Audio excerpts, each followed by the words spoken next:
and all the other Apple news this week. In unveiling new Pixel 2 phones this week, Google proved that it can keep pace with Apple in terms of features. But can it really break out from the iPhone maker's shadow in sales, where it counts most? Google on Wednesday announced two new smartphones, the Pixel 2 and Pixel 2 XL.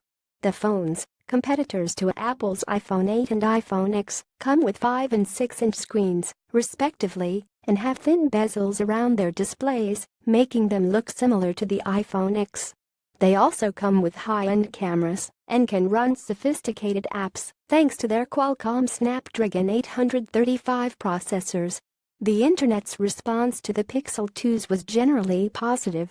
But not even Alphabet's Google could sidestep concerns that, while Pixel 2s may be good steps forward, they're no match for the premium iPhone X that Apple will have in stores next month. This is Fortune's latest weekly roundup of the biggest Apple news. Here's last week's roundup. But enough about Google. Read on for all of the Apple news from the past week. Get data sheet.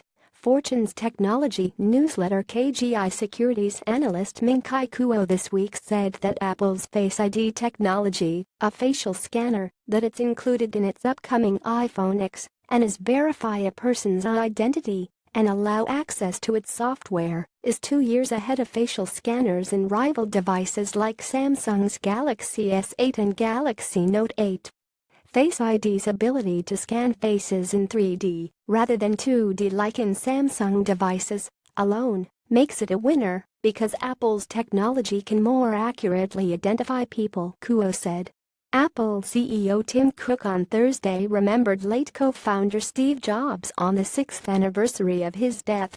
In a tweet, Cook quoted Jobs and said that his words are still inspiring people around the world.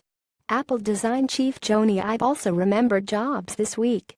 Apple's new Apple Park headquarters cost the company a significant sum to build, according to contractor seeking service BuildZoom, which analyzed the iPhone maker's building permits. BuildZoom estimates that Apple paid at least $1.2 billion to build the 15 biggest buildings on the campus, including its 2.8 million square foot Ring office building and 1,000-seat Steve Jobs Theater.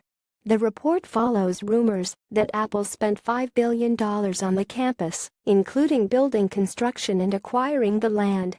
Apple this week unveiled several new emoji it will make available in its iOS 11.1 update for iPhones and iPads.